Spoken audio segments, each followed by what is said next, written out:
Good morning everyone. Welcome to biology. Today lecture 5 part 12. We are learning post fertilization events in flowering plant, and last class we came to know that how the end product of sexual reproduction is formed, that is the development and formation of seed. So my dear student, if we look a plant, okay, what thing that attract us more? One thing is the flower that bloom, and another one is the fruit. Okay, so as we know that fruit, the purpose of sexual reproduction in angiosperm is the formation of seed, but along with seed they form fruit. So the formation of fruit, what is the purpose of formation of fruit? Why the plant form fruit? Is this that the plant knew that that we want that fruit and we like the fruits very much, so that they should form the fruit? No, the purpose is that for the mechanism of dispersal. Okay, so that it may spread in many areas. Now once the fruit ripen, then it falls. Okay, then the seed is inside the fruit. So for the one thing we can say that for the protection of the seed, that coating is been made, and that coating is the flesh which we call fruits. Okay, so today let us learn about development of fruit. Okay, so ovary develops into fruit. So which part of the flower develop into fruit? That is the ovary. So ovary develops into fruit, that is the fresh fruit. Okay, you can see in the diagram that ovary develops into fresh fruit. Okay, and already about this diagram we have learned that how triploid endosperm cell develops into endosperm, then integument develops into seed coat, then zygote develops into embryo. And here now let us see that how the development of fruit. So development of fruit means development of ovary into fruit. Okay, so ovary develops into fruit. The wall of the ovary develops into the wall of the fruit. So wall of the fruit is formed of wall of ovary. Okay, and that wall of fruit is called pericarp. So the external, the outer that wall of fruit is called pericarp. Okay, so today we came to know about that fruit are developed from ovary, and the wall of the ovary develops into the wall of the fruit, and that wall of the fruit is called pericarp. Okay, in most of the plants by time the fruit develops from ovary. So we came to know that fruit develops from ovary. Other floral parts degenerate and fall off. Okay, once the fruit is formed, then the other floral part, other parts of the flower, they generally degenerate and fall off. Okay, so if somebody asks us what is fruit, then we can say ovary wall, okay, is fruit, and mechanism for seed dispersal. So fruit formation is mainly for mechanism for seed dispersal, so that seed may be dispersed in different areas, and the seed may remain protected. No any external harm may happen to that seed, because inside the seed what is there? Embryo, and that embryo develops into a new plant. Okay, so I hope that you have understood. Okay, now let us see types of fruits. So fruits are mainly of two types. So fruits are mainly of two types. Number one is false fruits. Why they are called false fruit? Because these are the fruits developed from other accessory floral part like thalamus.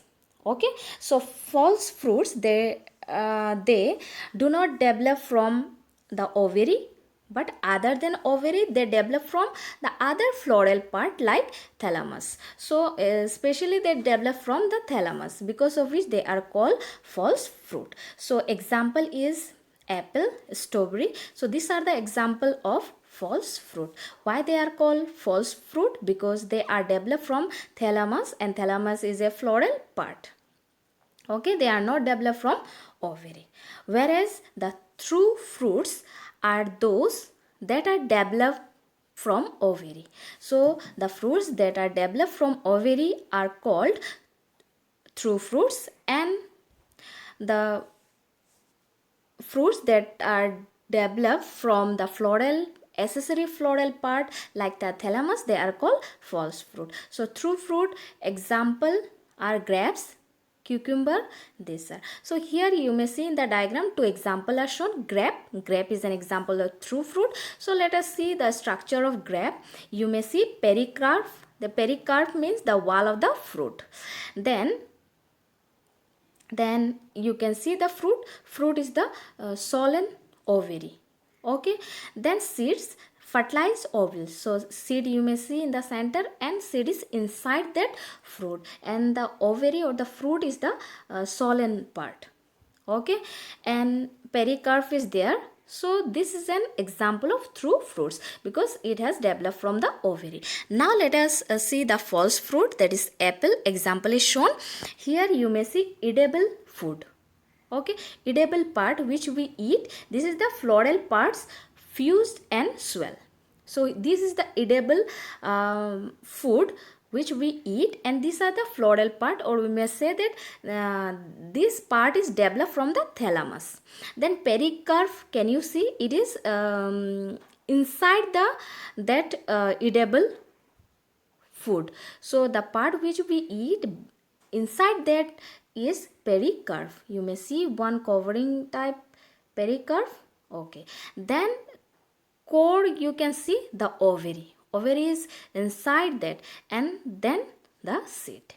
Okay, so through this diagram, I think that your doubt is clear that what would be the formation of false fruit and what would be the formation of true fruit.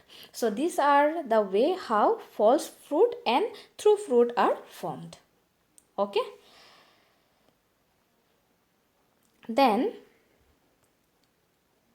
next you may see a diagram, and I hope that everybody have seen this structure. You have tested, yes or no? This is the structure of mango. A complete mango is shown here. Okay, the ripened one. Clear? Now if you cut the mango, okay, that is longitudinally, then two part you will make, then there you will see that the external part of that fruit is called exocarp. Okay, outer that cover. Clear? Then the middle one is mesocarp, the portion which we eat. Okay, edible food, that part is mesocarp. Then inner you'll find one very hard that covering is there.